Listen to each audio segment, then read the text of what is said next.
Добро вечер, еве не со нова емисија со повод која исцело е посветувана на изложбата која во среда во 19 часот ќе биде отворена во музеј галеријата во Кавадарци на Владимир Темков Шефе. Ликовен уметник од Кавадарци е еден од генерацијата на носечки ликовни уметници во Кавадарци. Во пресрет на оваа изложба денеска емитуваме целовечерна емисија посветена на изложбата на Темков, а утре вечер истата ќе ја репризираме.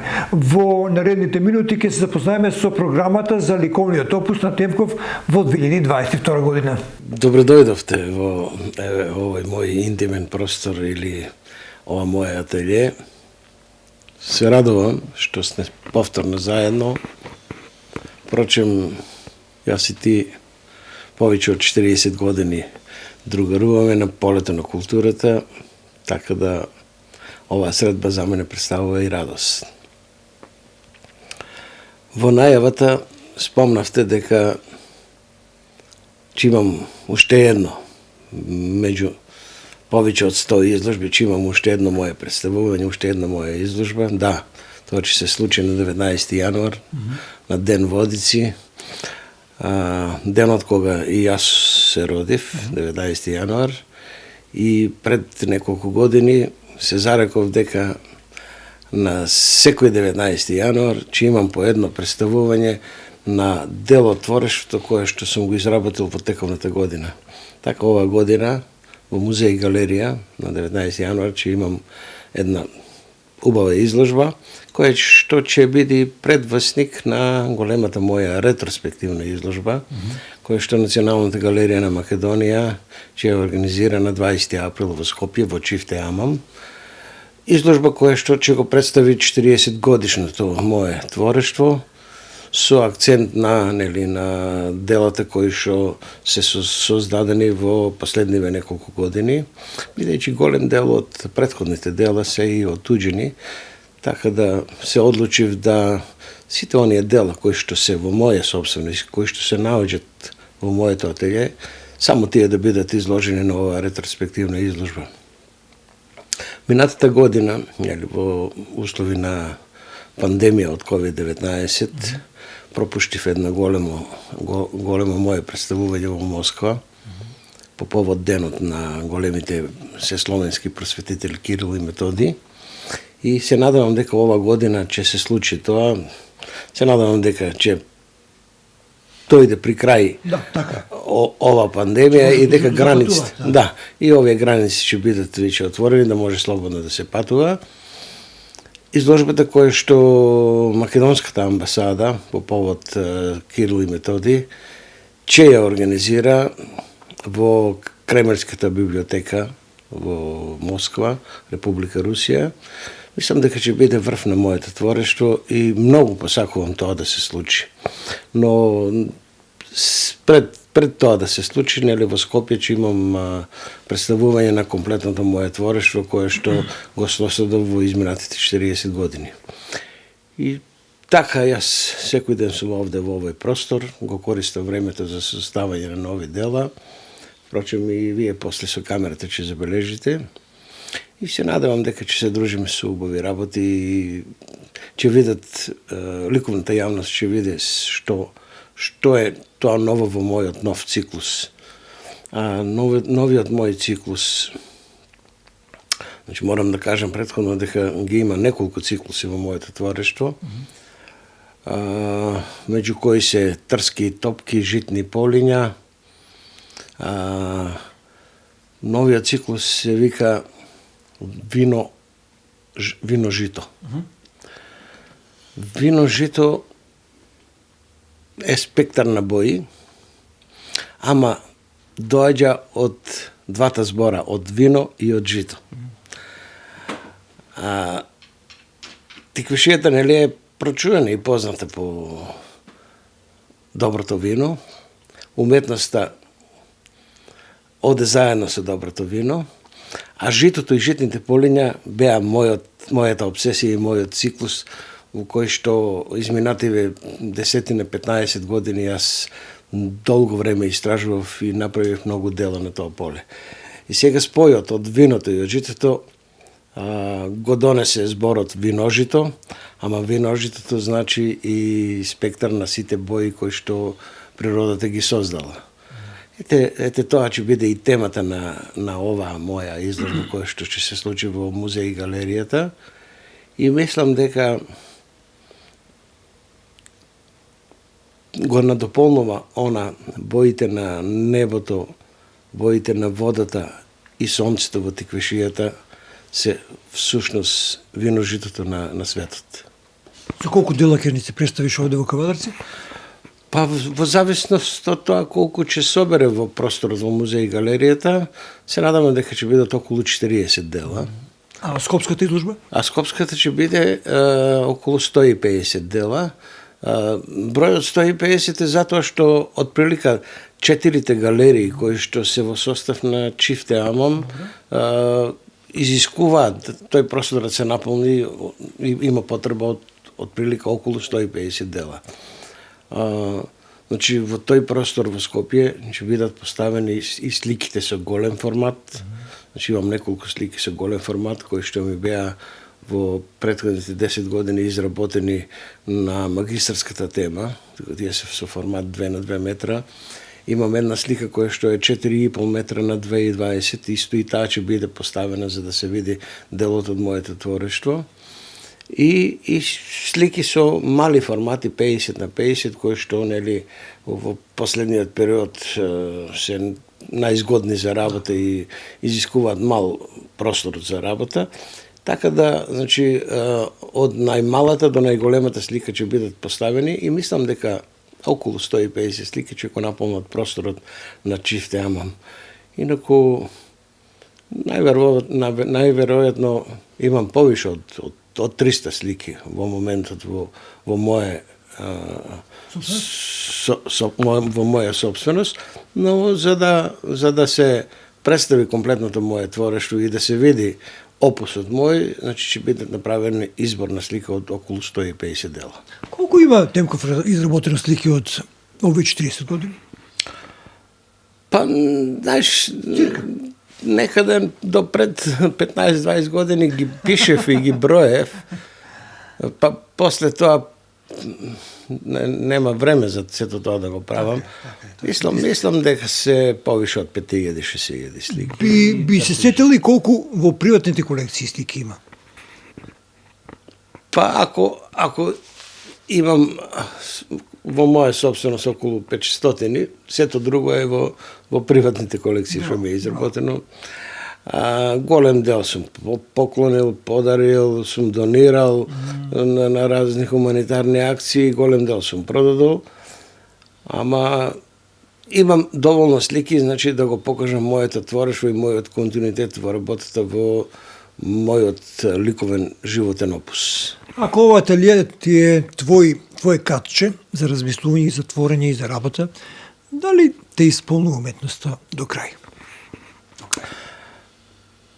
Па не знам да ви кажам дали ме исполнува, но самиот факт дека секојдневно во овој простор поминувам повише од 8 часа, мислам дека е мојата животна обсесија и мојата релаксација и мојот одмор и мојата работа и мојата задача. Со еден збор, ликовната уметност е бројот 1 кој што е зацртан во моето битисување како творец, нели, како автор. Сигурно дека културата и составните делови на културните вредности кои што го создаваат културното живење на еден народ се исто така моја обсесија, но примарна цел во таа културна револуција е ликовната уметност. Ја сакам и музиката, го сакам и театарот, сакам операта, балетот. Да, и работам на тоа поле, значи моите ангажирања во последните 15 години беа како менаџирање во културните вредности на Република Македонија, но во секој случај мојот мир и мојот спокој го наоѓам во ликовната уметност и не би знаел што да работам доколку не е сликарството. Моето одмарање е всушност овде во ова ателје. Домашниот простор ми служи само за одредување на некои физиолошки потреби. Големиот дел од денот го поминувам овде. Темков, колку е важно човекот да биде покрај физички, физиолошки човек, суштество и духовно суштество.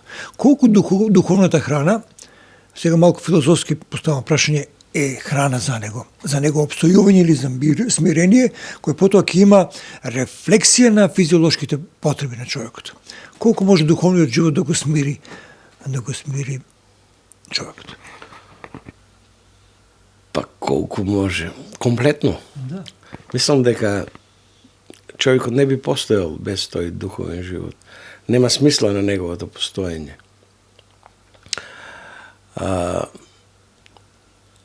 Еден голем уметник, голем српски уметник, у своите млади години, кога сакал да стане уметник, неговиот татко, кој што бил противник на фактот да тој биде уметник сликар, Се посвети на таа работа. му рекол: синко, што би било ако те издадат очите, ослепиш, како ќе бидеш уметник? Тогаш нема смисла ни да живеам јас. Сакам да ви кажам, значи, пораката е многу голема. Значи, ликовната уметност за него е живот. За нас е живот, за секој уметник е живот. А преку ликовната уметност се ослободуваат сите енергии кои што се потребни да го надополнат човештвото, да ја надополнат културата и да го надополнат коренот на еден народ. Без тоа духовно надоградба и без тоа духовно празнење преку сликарството, животот нема смисол. Така да мислам дека културата е еден од 4 столбови кои што секој човек и секој општество треба да ги живее. И тоа подеднакво, како стопанството, здравството, образованието, културата се столбовите кои што го држат на стабилни нози секој човек. Ние како општество се уште не сме свесни за овој факт, иако е многу важно, бидејќи задоволниот психички или душевно човек може да биде добар работник, добро да твори и да биде голем продуктивец. Значи, животот е поврзан со наука, со творештво. Секоја ново творештво донесува олеснување на еден живот. Само духовно среќен човек може да придонесе да во науката донесе нови резултати. Тие нови резултати го олеснуваат живењето на секој човек. Затоа мислам дека подеднакво е потребно секакво образование на секој граѓанин и духовно издигнување. 2 часа гледање на добра опера, 2 часа гледање на добар театар, 1 час гледање на добра слика, слушање на добра музика. Слушање на добра музика го ослободува човекот за 1 месец и го полни со енергија да може да биде продуктивен во наредните неколку месеци. Ова се добри совети од човек кој доживел на себе можете големи и непријатности и задоволства. Долго време си во уметноста, дали си задоволен од твојот статус сега? Овака да ви кажам, нашата држава е многу мала и секое едно творештво тешко се препознава. Ние очекуваме резултатите да бидат признаени прво од некој кој што е не е тоа, треба. Што не е тоа, ама и што е настрана од нас. И тогаш да сванеме дека тие резултати се вредни и да почнеме да ги препишуваме како наши да се. Таквите резултати ти го исполнуваат авторот. И духовно тој е среќен и дали дел од општеството тоа го признава или не го признава, мислам дека е ирелевантно. Може би како помлад некогаш имав револт према одредени начини на кои што се признава или не се признава твојот успех, односно твоите резултати, но сега во момент кога мислам дека животот ме донесе во категорија на најплоден, зрел уметник, ама и плодноста и квалитетот веќе се доаѓа до комплетен израз. Мислам дека или релевантно е дали дел од политичката или не знам културната средина го признава тој резултат или не. Во секој случај сите благодети кои што се дојдени од страна на или релевантни критичари, за мене се добредојдени, да. Многу добро кажано и мислам дека во тоа е зрелоста и мудроста што ја имате после толку години творење. Темков, имаш ли нешто што не си завршила, треба да го завршиш? Или да го биде круна на твојот творечки потенцијал? Па, знаете како, значи, имаш нешто останато. Секогаш кога ќе почнеш да работиш на одреден проект и викаш, еве сега уште ова да го довршам. Арно, ама како почнуваш да ги работиш проектите, како почнуваш да сликаш и да го тој циклус, мислиш дека со 20 слики, дека ќе го привршиш, се отвараат нови видици и нови можности и циклусот е бесконечен. Исто како и земјината топка. Кога ќе се завадиш позад себе, видиш дека си создал повеќе од 60 слики, а не си дошол ни до половина од самиот циклус. Сакам да ви кажам дека кога еден автор ќе седне пред својот штафелај, ние зборуваме сега за штафелајното сликарство, затоа што во последно време ликовната уметност помина во многу други правци, за кои што дел јас ги одобрувам, дел не ги одобрувам. Јас ги нарекувам вулгарни. Па, има и такви, Не се својствени за уметност. Да, не се својствени, но сега ние разговараме, нели, пошто и јас сум протагонист на штафелајното сликарство, кога ќе седе еден уметник пред штафелајот и пред него има едно бело платно. И треба да почне да го пополнува тоа платно, да го исполни со материјали, со боја, со цртеши, со било шо. И голем дел од луѓето прашуваат, па добро, како ти идат идеите? Јас немам идеи, не работам цела година, немам идеи. Нешто спремно. Да ви кажам веднаш дека идејата е дел од работата. Значи, кога ќе седнеш на едно платно и кога ќе го почнеш да го работиш, со првата линија и со првата боја која ќе нанесиш на него, веќе ти се создава идеја за второто платно. Не почнато прво се... второто платно кога го правиш, веќе имаш идеја за нови две, и нови две, и нови две. И тоа прогресивно расте. Сакам да ви кажам дека работата е таа која што ги ствара идеите. Размислувањето е како да седнеш и да почнеш да работиш, ништо повише. Сето друго, од кога ќе почнеш да работиш, е веќе надоврзување на првата идеја. Затоа што ни една идеја не можеш да ја сместиш во еден квадрат од метро на метро. Идејата е вонземна, вонсвемирска, безвременска. За таа идеја ти треба ти илјадници платна. Не може ти, јас имам идеја и едно платно во метро на метро и заврши твојата идеја. Тоа е тајната на уметност. Да, значи треба да седнеш и да работиш. И се она што не си успел да го сместиш во тој простор, бара ново платно. Да ја довршиш таа идеја, па уште ново платно. И кога ќе погледнеш позад тебе, една идеја, 100 платна. 100 слики, 2 изложби. Тајната е поседнувањето и работењето на ова. Затоа мене ме исполнува овој простор, затоа сето дека ја носам идејата во себе, таа е тешка. Тежи и нанесува товар на умствен товар, нанесува идејата. Се додека не ја извалиш од себе, додека не ја поставиш на платното и не ја споделиш со другите.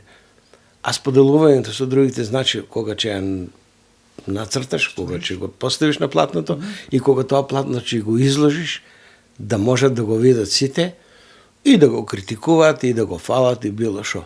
Но од тој момент веќе таа идеја не е твоја, таа е веќе на сите, заедничка идеја и храброста твоја. Да, и храброста е твоја што ти си се успел и си бил храбар да ја дадиш на некој да се печка на неа.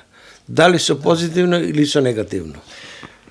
Многу убаво, мислам дека на филозофски, ама едноставно кажан начин, Темков доближи многу тајни кои уметниците или не знаат да ги изразат, или ретко ги кажуваат, меѓутоа тој ве натера да размислувате малку поинаку за уметноста. Тука го ставаме кадарот стоп, одиме сега да снимаме во друг простор. Од ателието на Темков сега се селиме во просторот кој тој своевремено го направи, ваков како што е, и пред две негови слики се наоѓаме со цел да ве введеме во нова димензија на нашиот разговор, која всушност се вовед во неговата изложба на 19 на Водици, јануари. Вовед во она што сакаме да ја подсетиме дека е Темков во уметничките води во Македонија, вовед во она што малку ве доближуваме до една зрела уметничка личност. Темков, еве сме во нов простор, таму каде што си професионално работа. Да, значи ова е дел од изложбата на Друштвото на ликовни уметници од Кавадарци, друштво кое што е едно од најстарите друштва или здруженија во Македонија, па и во Кавадарци. Друштво кое што далечната 73-74 година ние како средношколци и неколку колеги кои што беа малку повозрасни од нас, како Глигор Стефанов, Баснарков и Јово Ромбо, кои што го формиравме како друштво, и во тој период екзистиравме во Дом на млади. Таму беше местото на... Да, но нели со моето доаѓање во Дом на култура, самото друштво со своето седиште премина во Дом на култура и секојдневно авторите, членовите на ова друштво творат, создаваат дела и на крајот на годината правиме една ретроспективна годишна изложба да се види напредокот на секој член од тоа друштво. Ова година друштвото ја одбележа својата годишна изложба на 28 декември и денеска се уште тука постојат. Јас сум застапен со две дела кои што за мене, кои што се создадени во 2021 година, дела кои што за мене како идеја значат нешто. Значи, едното од делата е... Ова е символична слика, да, може би да, едното од делата е дело кое што е составен дел на циклусот боите на небото, водата и земјата и на еден символичен, ама абстрактен начин се обидувам да го прикажам делот од Тиквешкото езеро. Делот кој што е создаден во моите мисли, кој што во стварност не постои, а сепак е дел кој што многу од гледачите ќе се препознаат и ќе го препознаат овој дел. Една од символиките кој што сакав да ја поставам на ова дело е и бисерот на Тиквешкото езеро. Бисерот на Тиквешкото езеро се многу работи. Бисерот на Тиквешкото езеро е убавата риба, убавите пејсажи, но символично бисерот како елемент, бидејќи Охрид, Македонија се познати по охридскиот бисер и Охрид го има својот бисер како форма. Јас сакав тој бисер да го поставам овде во овие води. Тоа се бисерите? Да, во овие води, но символично бисерот на Тиквешкото езеро се многу други работи. И втората слика која што овде ми е поставена е едно гнездо на птица. Птицата која што нели е дел од оној друг мој циклус. Okay. И птици, баш така. Да, циклус од птици. И овде на и еден ова е символично. суптилен начин, да, на еден суптилен начин овде е прикажано гнездото на птиците и нивниот живот во нели организиран живот во тоа гнездо. Исчекувајќи мајката птица да донесе храна, птиците ја играат својата детска игра. И со главата чекаат мајке да ја донесе храна. Да. Ова кој е? Тоа е птицата која што нели на символичен начин е представена во овој хоризонт, птица која што нели е слободна, живее во просторот, живее во вселената, но сепак е диригирана со едно конче кое што нели човекот и човечкиот ум сака да владее со се. На се мислел кога се тврдил. Да. И така мислам дека се овие надополнување на се она што во 2020 година и нели периодот од мојата последна изложба до денес, до оваа изложба го работам јас и сакам да го прикажам на...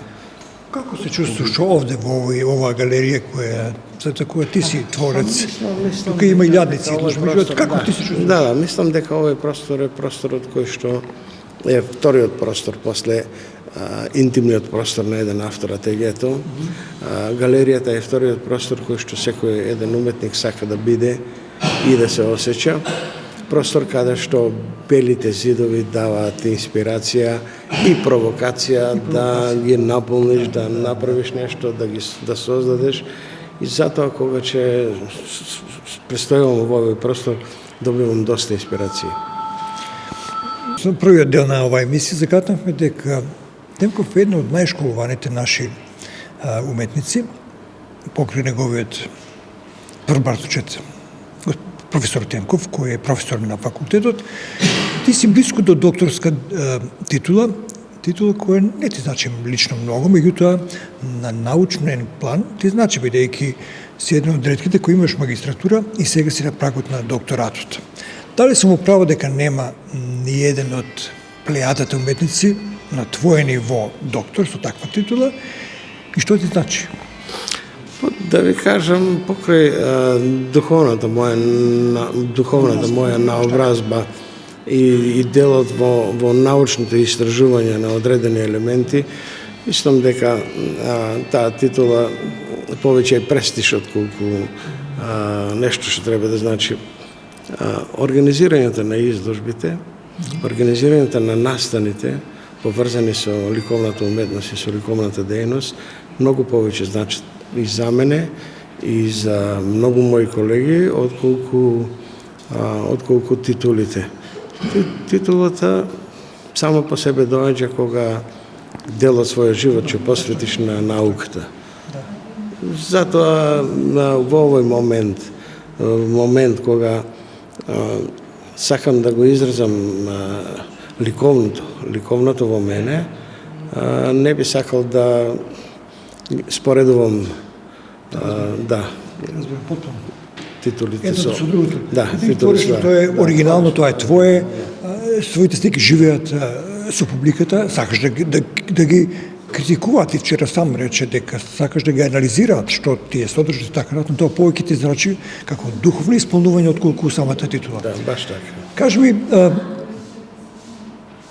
да ги подсетиме нашите гледачи дека имаш изложба на 19 овој месец и дека имаш изложба во месец април. Тоа се два големи настана кои тебе ќе те исполнат. Што друго во ова 2022 година те очекува? Па мислам дека една од моите идеи кои што не се остварија во 2021 година е желбата да направам голема изложба во Москва, Република Русија. Изложба која што требаше да се случи минатата година по повод Кирил и Методија, ама ова година, минатата година поради ковид кризата беа затворени границите и беше невозможно да се патува. Мислам дека ова година ќе се разрешат тие мерки и дека мај месец ќе биде веќе достапен и слободен да можам да ги транспортирам моите дела и да бидам присутен на тоа големо чествување на големите сесловенски просветители Кирил и Русите ги чествуват како македонски. Во кој простор би биле сместени твоите слики? Началните договарања се преку амбасадата на Република Македонија во Република Русија. Началните договарања се во градската библиотека на Кремлскиот дворец. И најверојатно ќе остане тој простор како таков простор. По-конкретно ќе ги имаме сите информации некаде во март месец или април и тогаш ќе ја обавестиме ликовната јавност за се она што ќе се случи во месец мај. Првиот дел на муабетот чувме што ти е назад како циклус, како работа, што ќе работиш? Ќе минуваш ли нешто лично во стилот на твоето ликовно изразување или пак не? Па да ви кажам, јас фактички со секоја слика по нешто менувам. Така да мислам дека кога ќе го истрпам и ќе ги истрпам идеите за да се еден циклус заокружи, фактички се надоврзува и новиот циклус и секое едно ново дело е и ново битие, почеток за еден нов циклус.